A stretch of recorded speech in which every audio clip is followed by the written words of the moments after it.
Welcome to the Unstoppable Recording Machine Podcast, brought to you by Stam Audio. Stam Audio creates zero-compromise recording gear that is light on the wallet. Only the best components are used, and each one goes through a rigorous testing process with one thing in mind, getting the best sound possible. Go to stamaudio.com for more info. And now your hosts, Joey Sturgis, Joel Wanasek, and EYAL Levy. Hey everyone, welcome to the Joey Sturgis Forum podcast, and today with us we have a great guest who I actually met for the first time at NAMM. His name is Ryan Bruce, otherwise known as Fluff on YouTube. How you doing? What's going on, man? Thank you for joining us on the show today. Thank you so much for having me. And I'll just say, now I'm going to forget it. It's Beards and something. Oh, what is it? Riffs, Beards, and Gear. Yeah, I love that. That's awesome. Beards and Gear. It's manly. Yeah. Well, you know, when you're branding, you wanna get that catching title. So that seemed like the most appropriate and descriptive. Now that's something that we actually talk about, because we have a lot of people who listen to this, and I don't know if they really get the concept of branding. Oh man. Or marketing. Right. And well, it's one of those words that's just thrown around a lot. Mm-hmm. Yeah. Certainly. What does it really mean anyway? But you know, you have been fairly successful on YouTube, and hopefully, you can offer up a couple tips or some words of advice for people out there who are trying to, do their own unique thing online. Yeah, uniformity, I think, is the key factor. You know, your username and your user handles all need to be the same across all platforms as much as possible. You know, the Instagrams and the Twitters and the Facebooks and all that stuff. So when you're tagged in one thing and it gets pushed out to another, for example, the Instagram photo, and they're also piping it out to Twitter, it's going to carry over to the same username. And I found this out the hard way when, I think it was years and years ago, Zach Wild actually tagged me on something, and the username was carried over to Twitter, but that wasn't my username anymore. I had changed it, and I didn't get any traffic from it at all. Oh man. Yeah, I was like, oh man, I had the big epiphany there.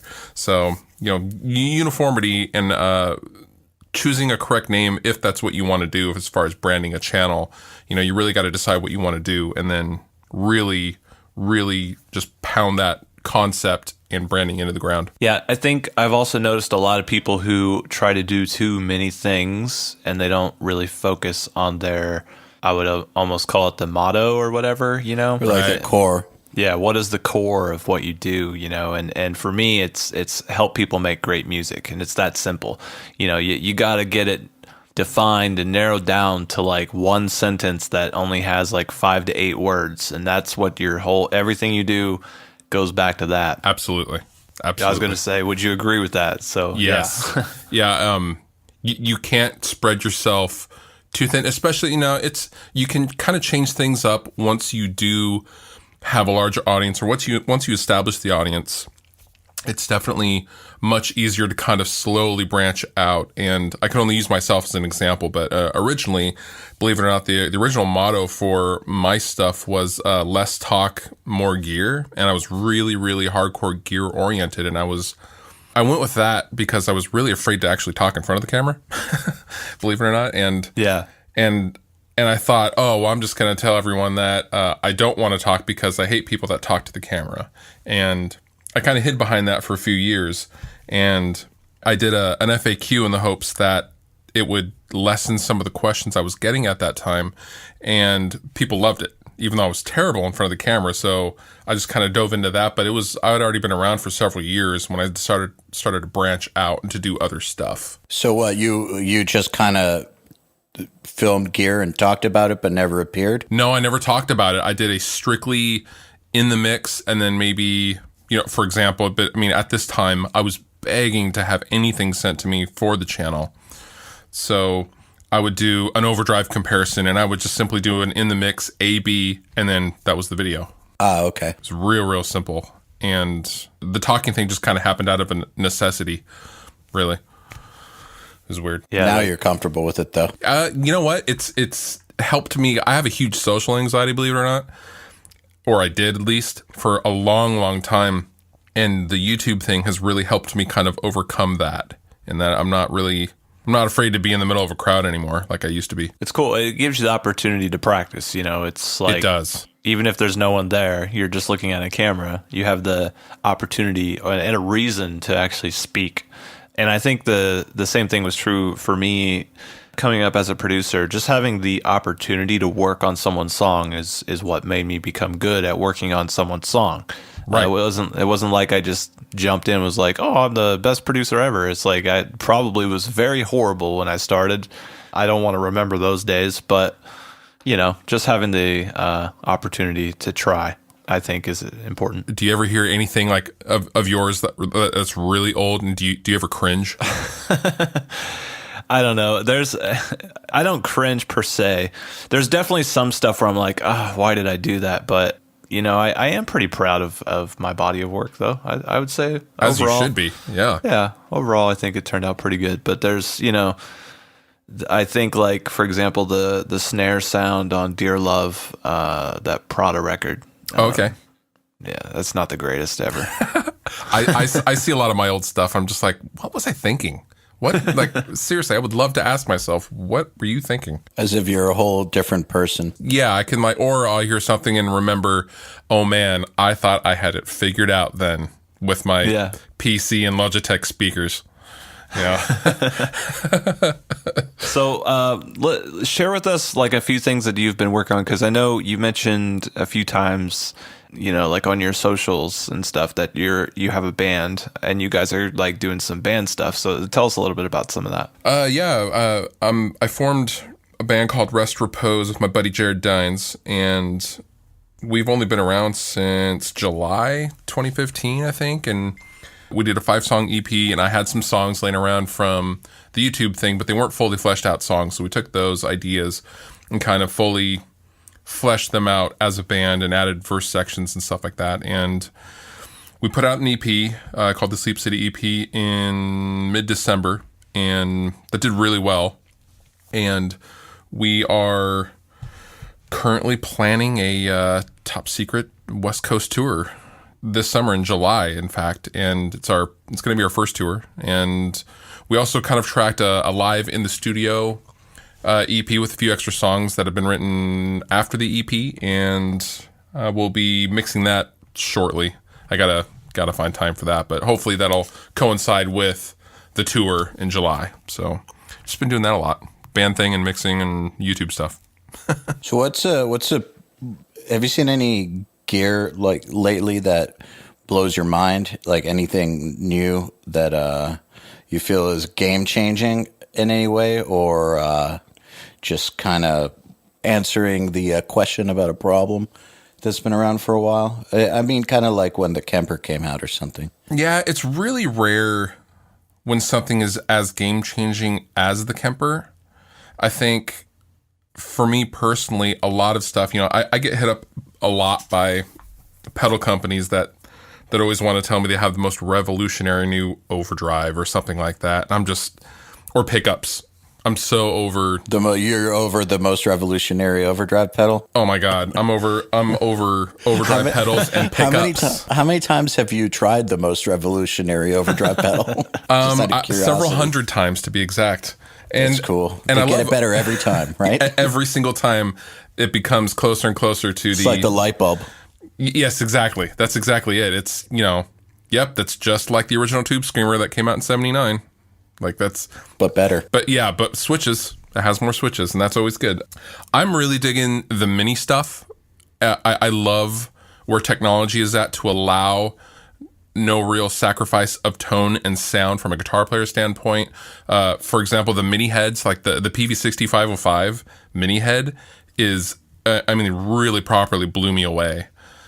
Tell me about those. I heard about those. We have these chat rooms for our subscribers, and I didn't go to NAMM, and I haven't been up on the latest amps, and they were talking about these mini heads the other day, and I didn't know what the fuck they were talking about. So what are these, like just like the normal heads, just small? Yeah, but the circuit specifically for the 6505 Mini is much, much closer to the original 5150 in that it's almost an uncontrollable amount of aggression, and it has the mid-range bark of the 6505s, but it has just this real nastiness that the original 5150 has. And I actually just recently put out a video comparing in a mix all three of them together, A, B, and C'ing them, and it hangs with the old school 5150, and it's, $400. So when by small, do you mean that it's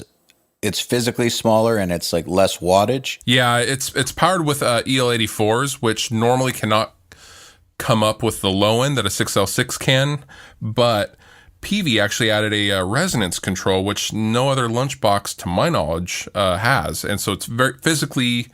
Oh, I would say it's about the size of a Kemper, probably a little smaller than a Kemper, powered head, something like that, and it's really, really good. Like, really good. Can you power a cab with it? Oh, absolutely. You can jam with a band with a 412 all day long. It's 20 watts. Okay, I see. That kind of blows my mind a little bit. It's really good. That's a good response to items like the Axe-Fx and the Kemper that are super portable, I think.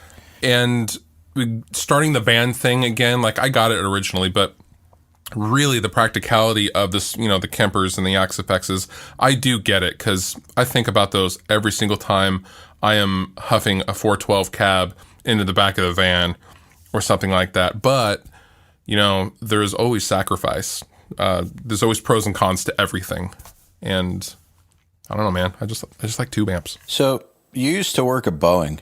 I did, yeah. Yeah, I'm pointing that out because we've had a few guests on who have gone from having like a real job in the real world, Yeah. career even, to abandoning that and then making something of themselves in this alternate reality. Yeah. So, and you've done that. So I just want to talk about that a little, if you don't mind. Sure. How long did you work at Boeing? What did you do there? That's like a real person job. Yeah, I was there for 9 years. I come from I was a fourth generation Boeing employee. A member of my family has worked at Boeing since World War II, and I started out as a mechanic. I was an AAC certified professional auto mechanic 10 years before I went to Boeing in 2007, and I got into the quality side, and I ended up being kind of a, not higher up, but I had my own cubicle, and I approved some fixes. I would approve the fixes for engineering, and it was a cool job, paid a lot of money, and the transition came. It was always kind of planned, but it was a little sudden. I had just started divorce proceedings with my then wife, and then 3 weeks after that, I was fired from Boeing. It's funny how it all kind of goes together. Yeah, so in the span of about a month, I lost my wife, my job, and my medical insurance, and that was in July of last year. So there's no other option but to work with YouTube. I had no other option, and Airbus wasn't hiring. If this all goes south, maybe I'll go over to Airbus. I don't know. But I had a buddy who kind of worked his way into Microsoft, and then was just recently hired over at Sony on the audio side of things for video games. He messaged me and he said, man, sometimes the universe just pushes you into the pool and it's up to you to swim. And I was like, oh my God, that's incredible. Yeah, I was talking to a friend of mine about that today. I was like, he wants to sing in a rock band, but he's really good at singing over EDM, and it's kind of a weird thing that just no one ever expected. That's interesting.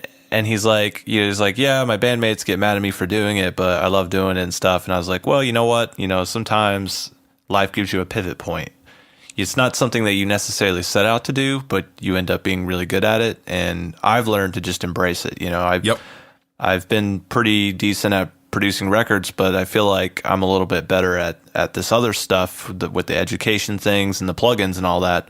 And I've just learned to go with the flow. It kind of sucks that I might not be producing the newest of Mice and Men record or something like that right now. Right. But at the same time, I've got a lot going for me in terms of this other side of the industry. So right. I've learned to embrace that. And so I think, understanding that part of life is very important for sure. And I don't think I did until those that particular time period, you know, it was extremely tough. And I just, at that point, I was like, okay, well, I'm going to go do this thing that brings me joy because nothing else can possibly be taken from me.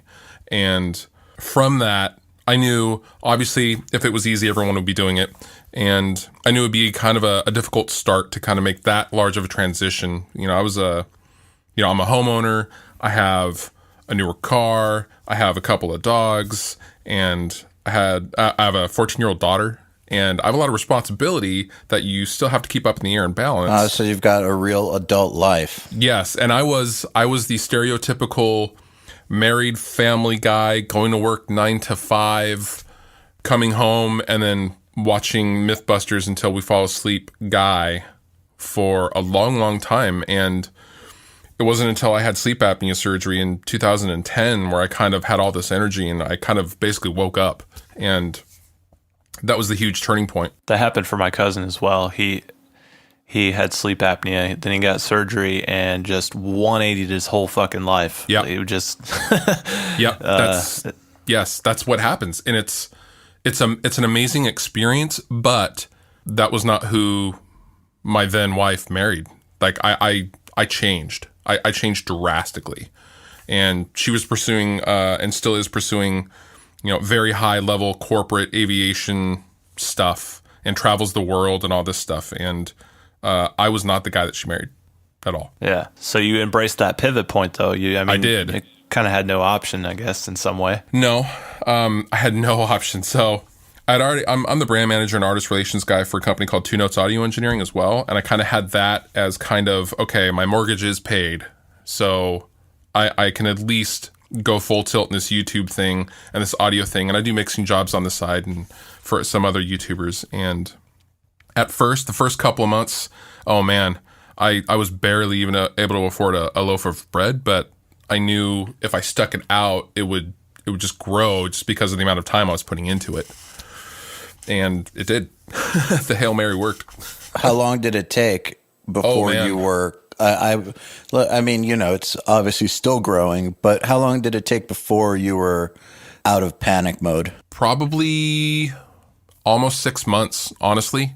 It was December. And that's after how many years of buildup, though? 5. Okay. See, most guys that we talk to who have made the transition say something similar. Like maybe they were doing something for a year or two, and then they quit their job or got fired or whatever. The transition point took place, and then 6 to 18 months later, they were not, you know, in fear for their lives anymore. It's a weird frame of mind to be in on a daily basis where you wake up and you're like, oh my God, okay, I have to output, you know, for me, I have to output this many videos or do this many mix gigs in order to pay the electric bill. And then I might have enough to buy a loaf of bread and a can of soup for the next 2 days. Like, and that's where I was at. But you have to hurry up and be creative because, you know what, if you don't go upstairs and you don't record that funny video or funny, you know, FAQ Monday, well, then your living is done. So it's a really strange dichotomy and frame of mind to temporarily be in, but I think it was kind of necessary. Especially when you came from the corporate world. Yeah. Every day you wake up going, oh my God, I should be stuck in traffic right now. Like I am really messing up my life. That's what your brain does. It's really weird. Was that a separate process to get over, or are you still kind of... Yeah, it was that. And then that, if I'm honest, it completely derailed the grieving process for the divorce, which was a long time in coming nonetheless. But, you know, all of a sudden you have no time to sit there and just kind of sit back and think about life and drink beer. You have to work. And I think it was only after that settled down where you can really start to evaluate yourself and, you know, your place in the world. For me personally, anyway. I like that story. I mean, you know, I think a lot of people, they feel like it's an uphill battle now, especially in, I guess, in like audio production and stuff. It's like everyone does everything. Like every band has a guy that records, and it's very saturated and competitive now. It wasn't like that when I started, so I do have a little bit of luck on my side. But what kind of advice do you think you could give, just based on your experiences and stuff, to people who feel that uphill battle? I mean, what is it, do you think? What are a few things that got you through it? The love of it. It all starts with doing it for the love of it. Don't ever do anything, and any of this, especially in the audio world and the music industry, don't ever do it for money or for fame or for large social media followings. That will all come if you are simply passionate about what you are doing and love what you're doing on a day-to-day basis. A.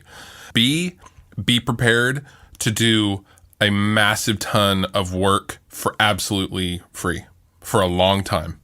A lot of I get guys all the time that are writing me that want to be in a studio and like, oh, I graduated and I have this class and now I can be, an engineer. And I'm like, well, it doesn't really work that way. And you don't have to go to school. Now that's definitely going to help you on a technical level, but you have to have experience, and you can't start charging for this kind of stuff unless you have the experience, and you get that experience by doing it for free. I'd say it helps on a theoretical, technical level. It does. Not a real world technical level. No, but, learning a way around Pro Tools and learning how to hook up, an outboard compressor or something like that. Okay, fine.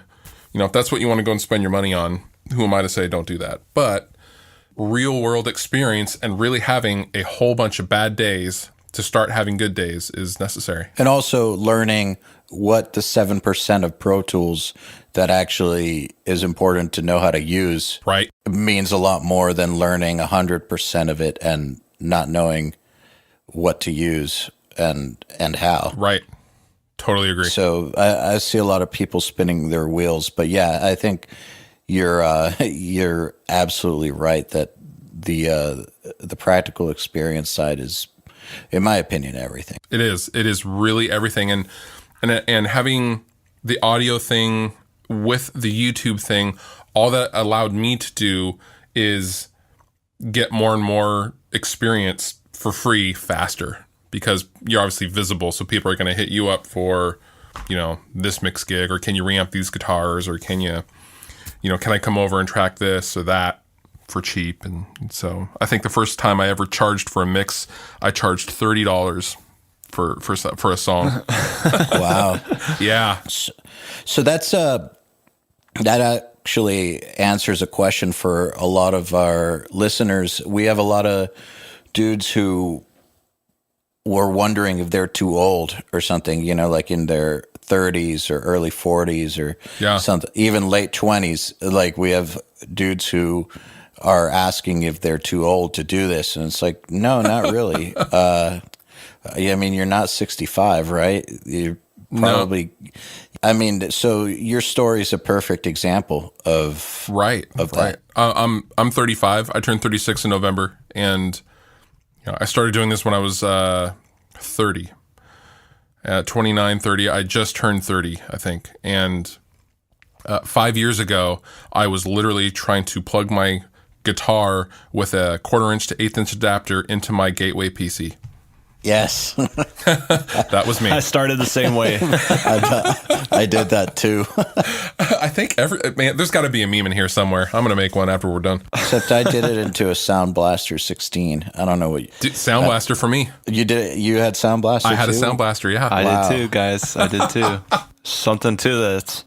Oh, man. Which Sound Blaster did you guys have? I don't remember. I had the EAS or EAX Sound Blaster thing. I don't remember what I remember it was like for video games mostly. Yeah. That's what mine was. It was. Yeah. And my dad helped me make, he had like, a roll of cable. Dude, mine did too. He helped me make a really long cable that went from my bedroom all the way to the basement so that I could like put a microphone down there. And so what I would do is I'd go all the way upstairs, it was a 3-floor thing.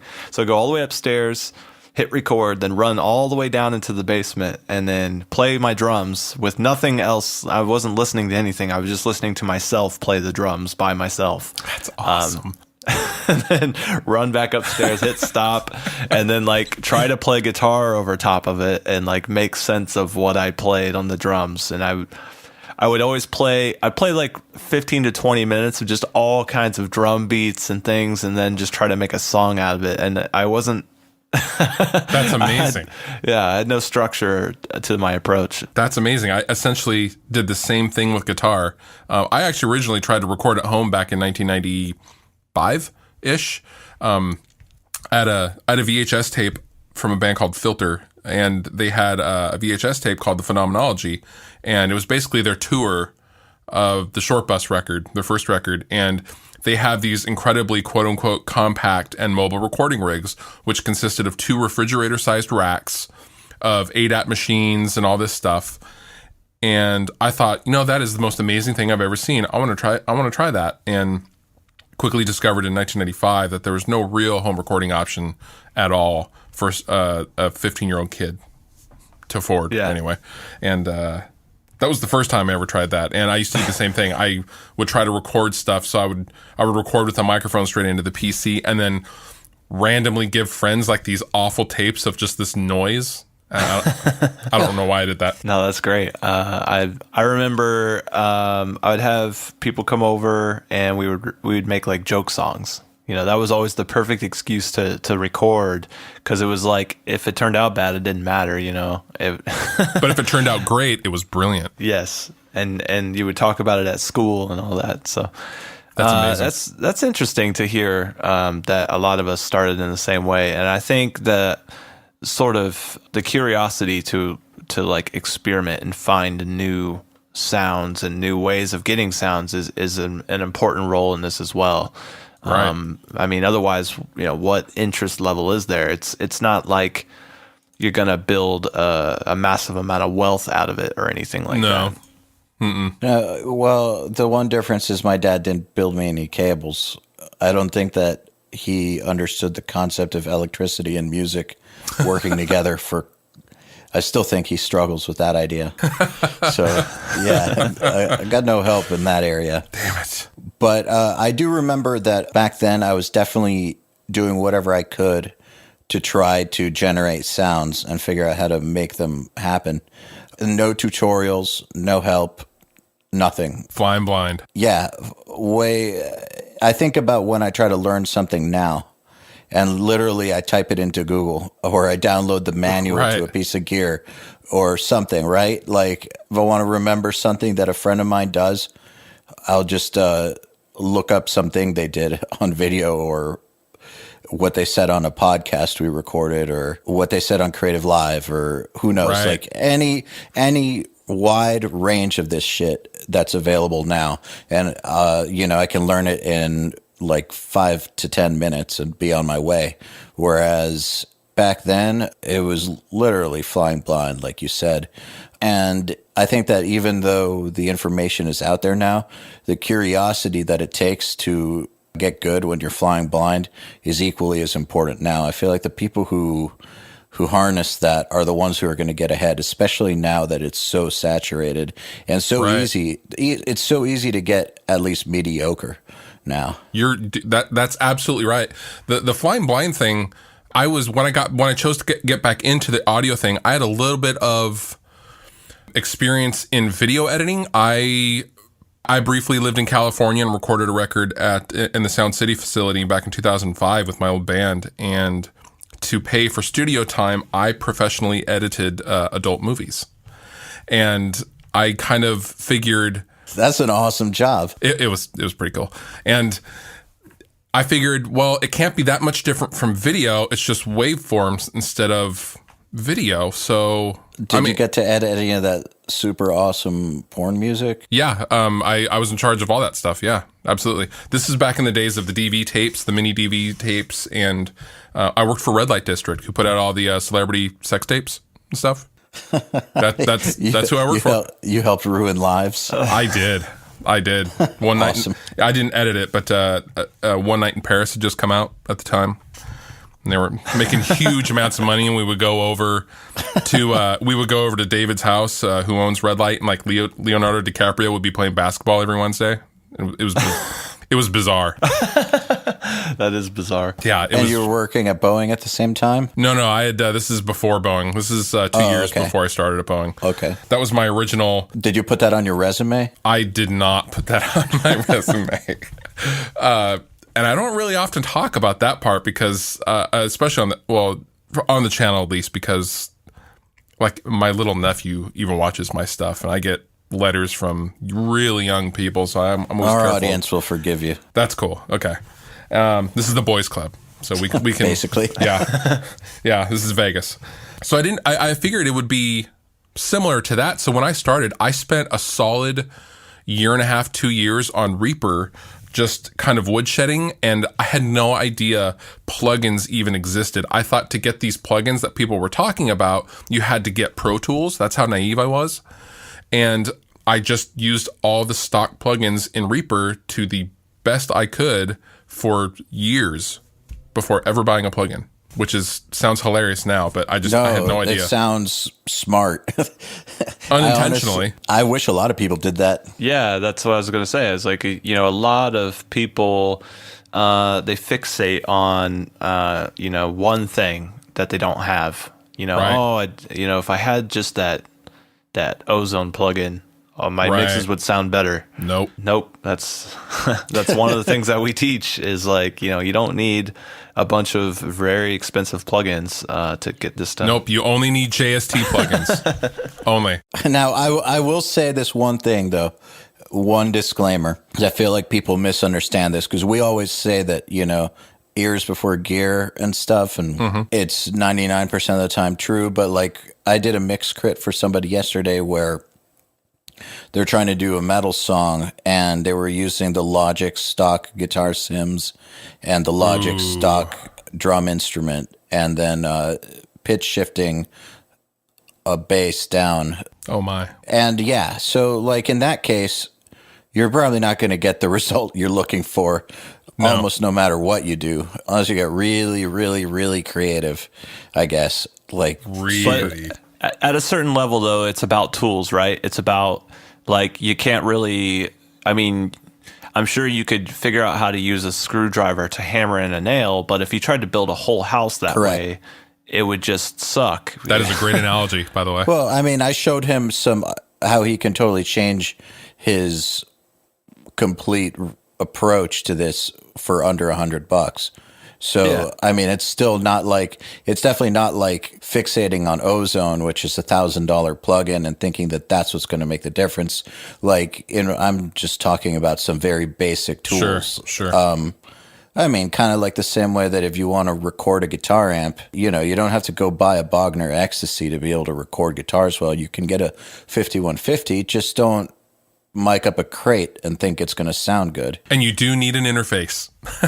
Yes. Yeah. Yes. I had to laugh when it was several people on the Facebook group are asking, okay, I don't have $100 for a reamp box, but will this work? And I'm like, no, you have to have a reamp box. Impedance is important, kids. Like, well, I just want to go straight out of the speaker out of my interface. I'm like, nope, that will not work. Yeah. You got to have the right tools at least. Yes.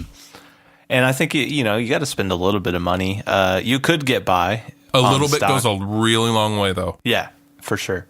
Well, that's why we make these videos and Right. we do these episodes about smart ways to spend your money, because, while there is a minimum investment to this all, like you need to have a computer that's going to be able to run the tracks.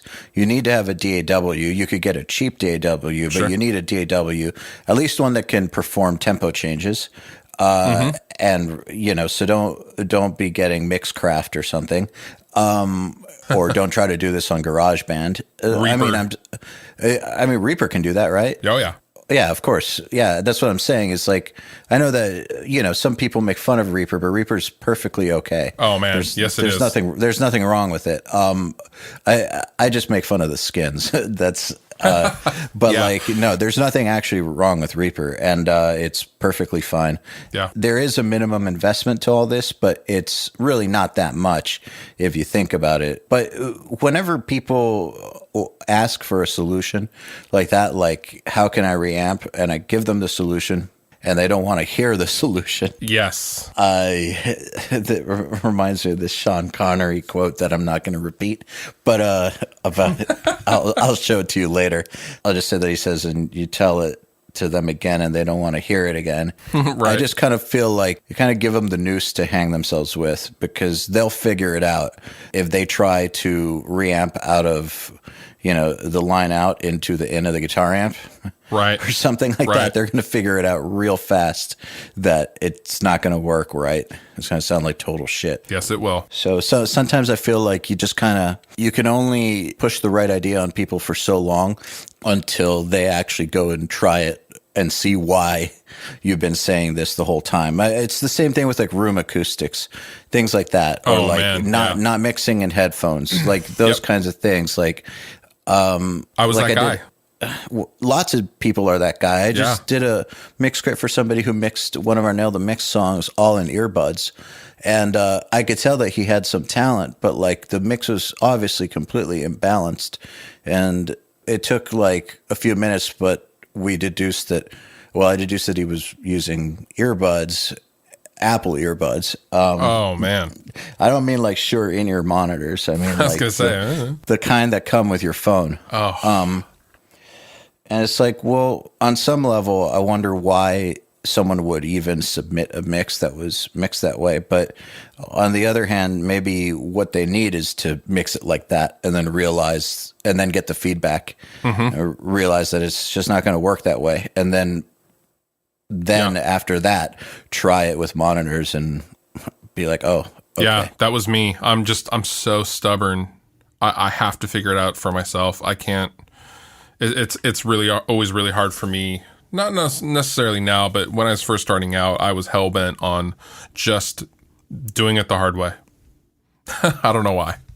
It was I like weird. that though. I think, sometimes that attitude puts you in the right state of mind to really accomplish these things. And I think we're a little bit cut from that same thing because, we take an similar approach where it's like, oh, we need to learn how advertising works. So here we go. Let's dive in. Just learn. Yeah. Roll up your sleeves and get dirty. Yeah. Love that. Yeah. I live by it. I'm going to try to make a part of a living off of a podcast. Cool. Let's do it. Yeah. It's awesome. Yeah, it's the same. It's the same kind of mentality. The way I've seen my career, even though I've had various pivot points, is that everything I've ever made money off of has been completely unrealistic and something where you just have to kind of throw yourself in, and there's no real rule book for it. So nope. No, yeah, there's no real rule book for what we're doing online or for production or for being in a band or anything like that. But I've known enough people over the years who have done very well with all of the above to know that while there isn't a rule book, there's some shared traits, I guess, or characteristics between the people who make it work. And I think that one of those shared characteristics is, people vary wildly in their character and personalities and all that. But one thing that I've noticed between just about every single person who's ever done well at this is that curiosity and the stubbornness of not letting anything really get in their way when they want to do something. So like on a very small level, if they want to learn how to reamp, they're going to learn how to reamp, whether or not they have a reamp box there or not. If that leads them to buying a reamp box, it will, but they're going to figure it out either way. Yes, they will. Right. Yeah. That was me. I mean, hell, I sacrificed my marriage for all this stuff. So, if you lock into something, just do it. And it's okay if you tell people, no, I'm going to do it my way. Thanks. You'll be back. I've noticed in romantic comedies, they'll flip that script sometimes where it's encouraged to maybe give up what it is you want to do for a marriage or something. And I feel like that doesn't work in the real world. No. It leads to misery. It does lead to misery. It really does. And man, It was miserable for a really long time. You don't seem miserable now. Oh, no. It's the irony is I'm now doing what me and my now ex-wife used to always fantasize about me doing while we were still married. It's so weird how everything flipped over the course of just a couple of weeks. And I suddenly didn't have my 10-year, very nice paying job with VIP or a 401k and paid medical insurance to this. And it happens fast. Happens Well, real the fast. one other characteristic I've seen with people who tend to make this work is that they have to make it work, whether that's real or just perceived. Meaning, real. like it's real. If you think that's real, it's real. Because if you think that's real, then you're gonna fuck up the other things in your life you could be doing Right. for this. If you think that you have to make this work, then you're going to subconsciously sabotage everything else anyways. So, Right. like whether it's real or not, it doesn't, I guess whether it's real or perceived, I think it's real, if that makes sense. Yeah. Everyone I've known who's made this work doesn't really see another option, That's absolutely right. which is why I think it's important also to maintain that flexibility that this sounds kind of contradictory, right? No other option but maintain flexibility. But that flexibility that we were talking about earlier about being open to pivot points, I think is super important while also feeling like there's no other option besides, I guess, this general line of work. Like, gonna make it happen no matter what, whether it's Yeah. doing this job or that job, gonna make it happen. Yeah, the perfect example being the plugin thing, the JST stuff. I mean, wow. You guys have really, that has grown into a proper thing. And Yeah, thanks. and that's come along. Bravo, man. Thank you very much. It was one of those things I never set out to make it at first it was a hobby / side business. Right. But now it legitimately pays for my bills. And That's incredible. and it's, I think discovering that I've been on this path, and I think it kind of started, somewhere around when we started this podcast, which is where I really figured out what I'm here to do, like what my purpose is, I guess, on earth is to help people with music. And so once that locked in and made sense with everything that I'd ever done, plus all the things that I was planning to do, I was like, eureka, it all makes sense. And so, I've been very fortunate that it's actually working, and I'm very grateful to be able to help people in so many different ways, and this is one of them. And bringing people like you on the show and sort of exposing your story and building some advice off of that, I think you're helping us do that, and you're doing the same thing for others, and That's kind of all I wanted to do too. I set out to just educate and help people. Yeah, it's all related, man. yeah, It really and is. so great to have you on here, and Thanks, man. thanks for spending some time with us. And I guess if you want people to find you online, which isn't very hard, but where would you want to point people if they wanted to find you online? They can just go to YouTube and search Fluff, and they'll find the channel. Or everything of mine is Riffs and Beards username, and the address on Facebook /Riffs and Beards. YouTube, they don't allow you to change it, so that's still Fluff 191. But I wish I would have chosen a different channel name. That's great, man. And the band name is Rest. What is it? Rest Repose with a comma. Got it. Rest Repose. You guys can search that on Facebook and find that very easily. Very easily.